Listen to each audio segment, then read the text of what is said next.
இந்த ஆடி மாதம் அவங்கள போட்டு பிரண்டை எடுத்த அந்த வேதனைகள், சண்டைகள், சச்சரவு அந்த பிள்ளைங்களிடத்துலையும், உங்கள் பெரியவங்களா இருந்தாலும் சரி, அந்த இதற்கெல்லாம் ஒரு ஒரு ஒரு நிம்மதியான ஒரு அந்த எமோஷன்லேருந்து இங்கே சூரியன் ஆவணி மாதத்தில் வந்த சிம்மத்துக்கு வந்ததுனால உங்களுக்கு ஒரு அந்த டிப்ரெஷன் மூட்லேருந்து கொஞ்சம் ப்ரீத் எடுப்பீங்க. திடீர்னு ஒரு ஸ்பாட்லைட் அடித்த மாதிரி உங்கள் பிரெயினில் வந்து ஒரு பவர் கிடச்சிரும்.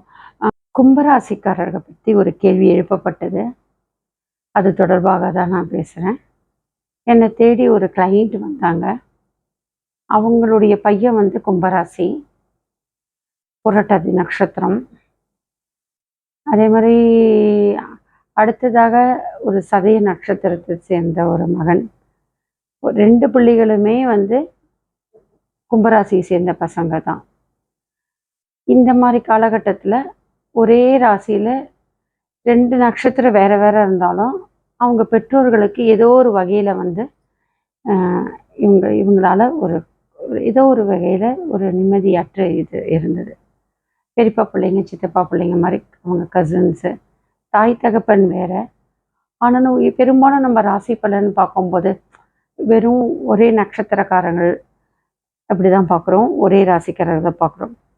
பெரும்பாலும் ராசி பலன் சொல்லும்போது 12 ராசிக்குள்ளே தான் நம்ம உலகத்தில் இருக்க அத்தனை பேரும் வந்துடும்.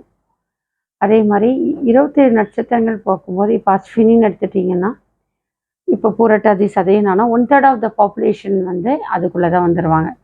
எப்போதுமே இந்த ராசி பலன், நட்சத்திர பலன், தினப்பலன் வந்து முழுக்க முழுக்க ஏற்புடையதாகாது. அதுக்கும் பொய்க்கும் பொய்க்காது. ஏன்னா சந்திரனை மையமாக கொண்டு கோள்கள் சுற்றி அமைப்பு மாறி வருகிறது. அதே மாதிரி சூரியனை மையமாக கொண்டும் அமைப்பு மாறுகின்றது. ஒவ்வொரு ராசியில் மாதத்துக்கு ஒரு முறை சூரியன் மாறுகின்ற அமைப்பு, மாதத்துக்கு ஒரு முறை சந்திரன் மாறுகின்ற அமைப்பு பற்றி ஓரளவுக்கு சில பலன்கள் வந்து ஒத்து வரும். உடனடியான சில தீர்வுகள் வேணும்னும் போது இந்த வகையான பலன்களை நம்ம வந்து எடுத்துக்கலாம். ஆருட வந்து இந்த சூரியன் சந்திரனுடைய பயணம் வந்து ரொம்ப முக்கியம். ஜனன கால ஜாதகத்தோடையும் இது ஓரளவுக்கு தொடர்புடையதாக இருக்கும். ஆனால் பெரும்பாலும் வந்து ஜனன கால ஜாதகமும் சேர்ந்து வருகின்ற பலன் தான் வந்து ஓரளவுக்கு முடிவுடையதாக ஒரு திறம்பட சொல்கிறதாக அமையும்.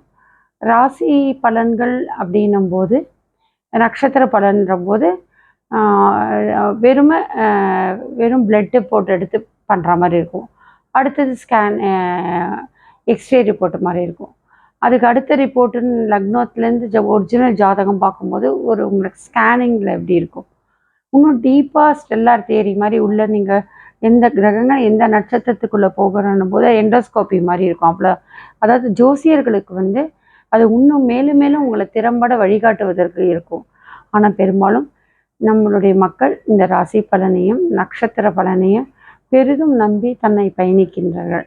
அந்த வகையில் இருக்கும்போது இந்த கும்பராசியை பற்றி ஏன் பேச ஆரம்பிக்கக்கூடாது? ஏன்னா ரொம்ப நாளாக கேட்டுட்ருக்காங்க எல்லோரும். நீங்கள் 98 இவ்வளோ பிஹெச்டி முடிச்சிருக்கீங்க, ஏன் ராசி பலனே சொல்ல மாட்டேன்றீங்க, ஏன் எங்கள் சேனலுக்கு வந்து நீங்கள் ராசி பலன் பேசக்கூடாதுன்னு சொல்லிட்டு பல சேனல்ஸுக்கு கேட்டிருக்காங்க. நான் வந்து தட்டி கழிச்சிருக்கேன். என்னுடைய சேனல்லையும் நான் இது வரைக்கும் ராசி பலன் பற்றி ரொம்ப பேசினது கிடையாது. எப்பயாவது ஏதாவது கேட்டால் ஏதோ குரு பயிற்சி பற்றி சொல்லியிருப்பேன்னு நினைக்கிறேன். ஆனால் தத்துவார்த்த விளக்கங்கள் சனீஸ்வர பகவானை பற்றி, கோள்களை பற்றி, கர்மா பற்றி பேசியது உண்டு. ஏன்னா அதெல்லாம் நமக்கு முக்கியம், நமக்கு தேவை, அது செயல்படும். இருந்தாலும் ராசி நட்சத்திரங்களை கொண்டு அதன் அடிப்படையில் பயணிக்கிறவங்களுக்கான ஒரு பதிவு இது. ஏன்னா பெரும்பாலும் ராசி பலனும் போது பெரும்பாலும் சந்திராஷ்டிரமம் இருக்கவங்கெல்லாம் இன்றைக்கி சந்திராஷ்டிரமன்றதுக்காகவே ரொம்ப ராசி பலனை பார்ப்பாங்க. ஏன்னா சந்திரனை மையமாக கொண்டு அது வந்து எந்த அளவுக்கு நமக்கு ஏற்புடையது, ஒர்க் அவுட் ஆகுன்றது நமக்கு தெரியும் இல்லையா? அந்த வகையில் அப்படி பார்க்கும்போது இந்த கும்பராசிக்காரர்கள் வந்து அவங்க ஜாதகம் பார்க்க வந்தாங்க. என்னோட ரெகுலராகவே என்னோட தொடர்பு இருக்காங்க. ஆனால் போன மாதம் வரைக்கும் அவங்களுடைய பிரச்சனைகள் வந்து ரொம்ப கஷ்டமாக இருந்தது. கும்பராசியை பெற்ற பிள்ளைகளாக பெற்றவங்களுக்கு ரொம்ப கஷ்டம் இருந்தது. ஆனால் இந்த ஆவணி மாற்றத்துலேருந்து கொஞ்சம் அவங்களுக்கு ஒரு விடிவு கிடைக்கணும்னு சொல்லலாம். ஏனென்று சொன்னால் இந்த ஆவணி மாதம் வந்து சூரியனுடைய அம்சமாக நம்ம பார்க்குறோம். எனக்கு வந்து 4-5 மாதம் முன்னாடி வந்து பார்த்துட்டு கூட திருப்பி இந்த மாதம் அடிக்கடி வந்து ஏன்னா நான் எப்போதுமே ஒரு முறை பலன் சொல்லிவிட்டு அவங்களோட தொடர்ந்து அவங்களுக்கு ஒரு வழிகாட்டியாக இருப்பேன். அதுவும் குழந்தைகள் அடிப்படையிலன்னும் போது அவங்க எத்தனை முறை என்கிட்ட தொலைபேசியில் பேசினாலும் சரி, அதே மாதிரி ஏதாவது பிளாக் மேஜிக்லன்னா மாட்டிட்டு அந்த கஷ்டப்படுறவங்க அதில் ரிலீவ் ஆகிறவங்களுக்கு நான் தொடர்புலேயே இருப்பேன். அந்த வகையில் பார்க்கும்போது அவங்க ஆடி மாதம் அப்பப்போ அந்த பிள்ளைங்க ரொம்ப பெற்றோர்களுக்கு ஒரு கஷ்டத்தை கொடுத்துருக்காங்க. அந்த பிள்ளைகளை ரொம்ப கஷ்டத்தை அமைச்சிருக்காங்க. அந்த மாதிரி இருக்கவங்களுக்கு நான் சொல்லியிருக்கேன், ஆவணி பிறக்கட்டும் வழி பிறக்கும் அப்படின்னு. எதனால் அப்படின்னா, ஆடி மாதம் வந்து சந்திரனுக்குரிய மாதம். அதே மாதிரி ஆடி மாதம் சூரியனும் அங்கே இருப்பாங்கல்ல. சந்திரனுக்குரிய ராசியில் சூரியன் இருப்பாங்க. எப்போதுமே சூரியன் சந்திரன் ஒன்று சேர்ந்தாலே என்ன நடக்கும்னு உங்களுக்கே தெரியும் இல்லையா? அந்த மாதிரி அமைப்பு. அப்போது வந்து உங்களுக்கு நம்ம தெய்வீக அடிப்படையில் அதனால தான் சிவன் பார்வதின்னு சொல்கிறோம். சூரியனை சிவபிரானாகவும் சந்திரனை வந்து பார்வதியாக இருக்கும். வைணவராக இருந்தால் சூரியனை வந்து சத்யநாராயண பெருமாளாகவும் சூரிய நாராயணராகவும் தாயாரையும் மகாலட்சுமியாக சந்திரனை அம்பாளாக பாவிக்கின்ற பழக்கம் இருக்குது. எந்த மாதம் இல்லாமல் பார்த்தீங்கன்னா ஆடி மாதம் தான் நிறைய பூஜைகள் தெய்வ வழிபாடுகள் இருக்குது. ஏன் அப்படின்னா ஒரு பக்கம் உத்தராயணத்துலேருந்து தட்சிணாயணம் மாறுறது, அப்போ அந்த ஆக்சஸ் இது பருவக நிலையே மாறுபடும். நிறைய நோய்கள் வியாதிகள் பருவநிலை மாறுபாடு அதனால் நல்ல சில காய்ச்சல்கள் இது மாதிரினா வரும். அந்த மாதிரி நேரத்தில் வந்து மக்களுக்கு வந்து எந்த ஒரு கஷ்டத்தை இருக்கக்கூடாதுன்றதுக்காக தான் இந்த தெய்வீக வழிபாடு. அதுவும் குறிப்பாக ஆடி மாதம் வந்து மகமாயிக்கான வழிபாடு. ஏனென்று சொன்னால் தாய் சமயபுரத்தாங்க. அவங்க வந்து உலகத்திலேயே தெய்வம் நமக்காக மக்களுக்காக பஞ்சபட்னி விரதம் இருக்கிறதுன்னா சமயபுரம் மாரியம்மன்.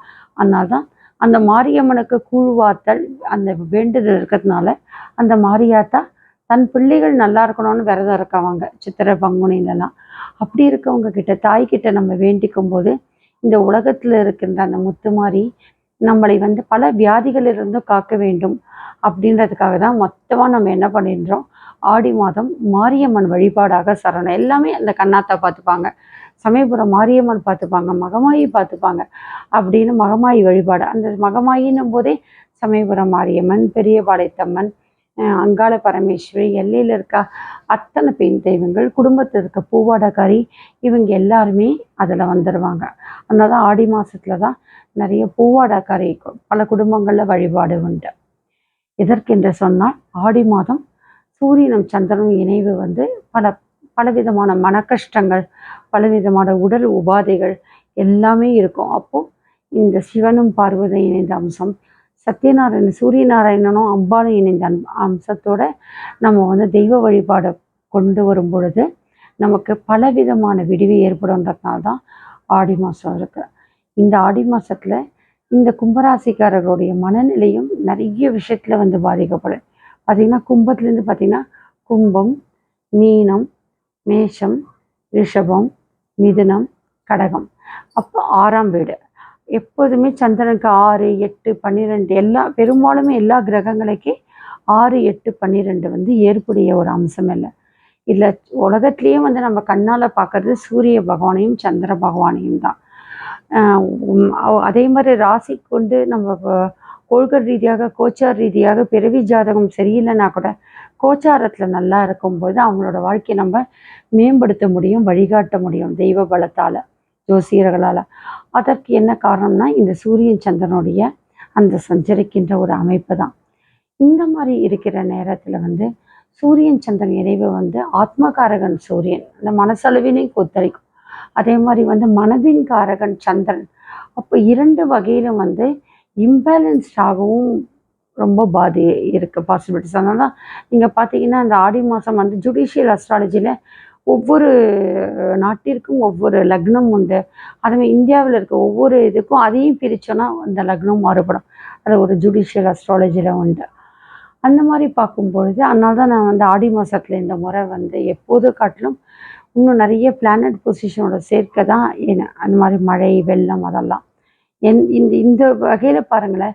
என்றைக்குமே இல்லாமல் இந்த ஆடி மாதம் இந்த ஜூன் மாதம்லாம் பார்த்தீங்கன்னா உங்களுக்கு அதிகமான மழை, கத்திரியில் கூட உங்களுக்கு மழையே நிறைய கொடுத்துருக்கு. இதுக்கு வானவியலுக்காகவும் நிறைய காம்பினேஷன்ஸ் இருக்குது. வெறும் சூரியன் சந்திரனோட மற்ற பிளானட்ஸும் இருக்கிற அமைப்பும் மற்ற நாடுகள் வருடங்களை காட்டிலும் இந்த வருடங்கள். இதில் பார்த்தோம்னா நம்ம கும்பராசி அப்படின்னும் போது இந்த 6ல் சந்திரனும் சூரியனும் இருக்கிறதுனால எக்கச்சக்கமான மனம் கொந்தளிப்பு, மனத்தில் காயங்கள், வலிகள், ஏதோ ஒரு இழந்ததை போகிற வேதனை, எப்படி உயிரோடு இருப்போமா இருக்க மாட்டோமான்ற அளவுக்கு ஒரு பிசைவு, என்னவோ சொல்லிக்க முடியாது இருக்குது. சின்ன குழந்தைங்க டீனேஜ் குழந்தைங்களாக தான் அப்படியே பிசையும் அதுங்களுக்கு. அதுக்கு வாழவும் தெரியாது போகவும் தெரியாதுன்ற மாதிரி ஒரு ஒரு அந்த மாதிரினா சின்ன பசங்களுக்கு அழுத்திருக்கு. ஏன்னா அந்த 2 ஜாதகரும் சொல்கிறல, ஒருத்தர் வந்து கொஞ்சம் 30 வயசை கடந்தவங்க, ஒரு குழந்தை ஒரு பையன் வந்து ஒரு டீனேஜுக்குள்ளே இருக்கவங்க. இவங்க எல்லாருக்குமே ஆடி மாதம் வந்து ஒரு பெரிய கஷ்டத்தை கொடுத்துருது அந்த கும்பராசியில் பிறந்தவர்களுக்கு. கும்பராசின்னும் போதே பூரட்டாதி, சதயம், பூரட்டாதி, உத்திரட்டாதி. சதயம் வந்து ராகுவோட அம்சத்தில் இருக்கும், ராகுவோட ஸ்டார் அது. பூரட்டாதின்றது குரு பகவானுடைய ஸ்டாரு. அடுத்ததாக உத்திரட்டாதின்றதும் போது சனீஸ்வர பகவானுடைய ஸ்டாரு. அப்போ இது எல்லாத்தோட இணைவுகள் தான் இந்த கும்பராசின்னு சொல்லலாம். இந்த சனீஸ்வர பகவான் அப்படின்னு பார்க்கும்போது ராசி மண்டலத்தில் நீங்கள் கிட்டத்தட்ட வந்து 306 டிகிரி 40 பாகையிலிருந்து 320 டிகிரி பாகை வரைக்கும் இருப்பார். அதை வந்து அந்த சதயம் நட்சத்திரத்தில் வரும். அதை 300லேருந்து அந்த 330 அந்த ஒரு அமைப்பில் தான் இந்த கிட்டத்தட்ட வரும். இந்த ராசி 0 டிகிரிலேருந்து வரும், இந்த அமைப்பில் வரும். அதே மாதிரி அடுத்ததாக புரட்டாதி ஸ்டார் வரும், அதுக்கு அடுத்ததாக உத்திரட்டாதி ஸ்டார் வரும். இது 3ம் இணைவு தான் இந்த கும்பராசிக்காரர்கள். இதில் சதயத்துக்கும் சில மாறுபடலாம். ஏன்னா சதயத்துக்கு அதிபதியான ராகுவோட அமைப்பில், பூரட்டாதிக்கு அதிபதியான குருவோட அமைப்பிலையும் மாறுபடலாம். அதே மாதிரி உத்திரட்டாதி அமைப்பில் சனீஸ்வர பகவான் அமைப்பில் மாறுபடலாம். ஆனால் இந்த 3 பேருக்குமே ஒட்டுமொத்த ஒரு அழுத்தம் வந்து எப்போ கிடச்சிருக்கு அப்படின்னா இந்த ஆடி மாதம் அப்படின்னு சொல்லலாம். அவங்களுக்கு வந்து இந்த அளவுக்கு ஒரு மன அழுத்தத்தை வந்து கொடுத்துருக்கு. அதே மாதிரி பார்த்தீங்கன்னா தனுசு ராசிக்காரர்கள் எடுத்தாலும் அவங்களுக்கும் உண்டு. தனுசு, மகரம், மீனம், மேஷம், ரிஷபம், மிதுனம், இந்த கடகம், இவங்களுக்கும் பார்த்தீங்கன்னா அந்த மாதிரி ஹஸ்பண்ட் ஒய்ஃப்குள்ளே ஸ்ட்ரெஸ் இது மாதிரி ஒவ்வொரு ராசிக்கும் இப்படி பார்த்துட்டு போகலாம். ஆனால் குறிப்பாக கும்பராசிக்காரர்கள் அவங்களுக்கு வந்து இந்த ஆடி மாதம் நெஞ்சே புழியிற வேதனை இருந்தது காரணம் இந்த சூரியன் சந்திரனுடைய அந்த சேர்க்கையினுடைய அந்த அமைவு தான். இப்போ அந்த சூரிய பகவான் அடுத்ததாக கடகராசிலேருந்து அந்த தன்னுடைய ராசிக்காக வந்திருக்காங்க. அந்த ஜென்ம நட்சத்திரத்துக்குள்ளே அந்த அவருடைய ராசிக்குள்ளே வந்திருக்காரு. இந்த சூரியன் ஆட்சி. சூரியனுக்கு கும்பராசிக்காரருக்கு யூஸ்வலாக சூரியன் பகை அப்படின்னு சொல்லுவாங்க. இருந்தாலும் சூரியன் பித்ருக்காரகன், தந்தைக்காரகன். சனீஸ்வர பகவான் அவரோட பிள்ளை. என்றைக்குமே சனீஸ்வர பகவான் தகப்பனை மதிக்கின்ற தன்மை வரும். இது நாள் வரைக்கும் பிள்ளைகள் உங்கள் பேச்சை கேட்காம இருந்தது அப்படின்னா கும்பராசி பிள்ளைகள் இந்த ஆவணி மாதத்தை வந்து கொஞ்சம் உங்களுடைய வார்த்தைகளை கேட்பாங்க, உங்கள் சொல்ல கொஞ்சம் கேட்க ட்ரை பண்ணுவாங்க.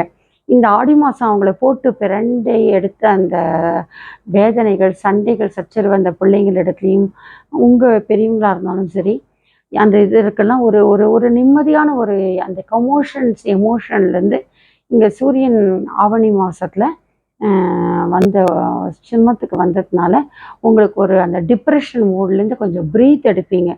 திடீர்னு ஒரு ஸ்பாட்லைட் அடித்த மாதிரி உங்கள் பிரெயினில் வந்து ஒரு பவர் கிடச்சிரும். ஒரு உங்கள் மனசுக்கும் கும்பராசி பெற்ற பெற்றோர்களுக்கும் ஒரு ஒரு ஒரு ஒரு ரிலீஃப் கிடைக்கும். அதே மாதிரி கும்பராசியை சேர்ந்த பிள்ளைகள் உங்கள் பெற்றோர் தாய் தகப்பனுடைய வார்த்தைகளை கேட்பாங்க. இது நாள் வரைக்கும் சொல் பேச்சு கேட்கலன்னா கூட இந்த ஒரு மாதம் உங்களுக்கு ஒரு அசட், ஒரு சொத்து மாதிரி ஒரு வரப்பிரசாதம். கும்பராசி பெற்றோர்களுக்கு இந்த நேரத்தில் உங்கள் பிள்ளைகளை இதனால் சொன்ன வார்த்தைகள் கூட கேட்கலன்னா கூட திருப்பி அதே வார்த்தைகளை சொல்லி உங்கள் குழந்தைகளை நல்வழிப்படுத்துகின்ற காலம் அதுதான். அந்த பிள்ளைகளே கேட்டேன். சதயத்தில் பிறந்த பிள்ளையும் சரி, பூரட்டாதி நட்சத்திரத்தில் பிறந்த பிள்ளையும் கேட்டேன். அவங்க சொல்கிறாங்க, ஆமாம் நாங்கள் பிரச்சனைலேருந்து கொஞ்சம் நிம்மதியானோம், எங்களோட எஜுகேஷன்லேயும் ஒரு ரிலீஃப் தெரியுது, அதுமாரி நான் தொழில் செய்கிற இடத்துலையும் ரிலீஃப் கிடைக்கிறது, உறவுகள் இடத்துலையும் வந்து போன மாதத்திற்கும் இந்த மாதத்திற்கும் ஒரு நிறைய தெரியுது, நட்பு ரீதியாக வெளியில் போனாலே எங்களுக்கு ஏதோ ஒரு வகையில் ஒரு பிரச்சனை, ஆனால் இந்த மாதம் எனக்கு ஒரு ஒரு ரிலீஃப் தெரியுது, அப்பாடான்னு ஒரு நிம்மதி தெரியுது. அறியா பிள்ளையும் சொல்கிறது, அறிந்த பிள்ளையும் சொல்கிறது. இதற்கு காரணம் என்ன அப்படின்னா, முழுக்க முழுக்க சூரியனுடைய அம்சம்தான், சூரிய பகவானோட அம்சம்.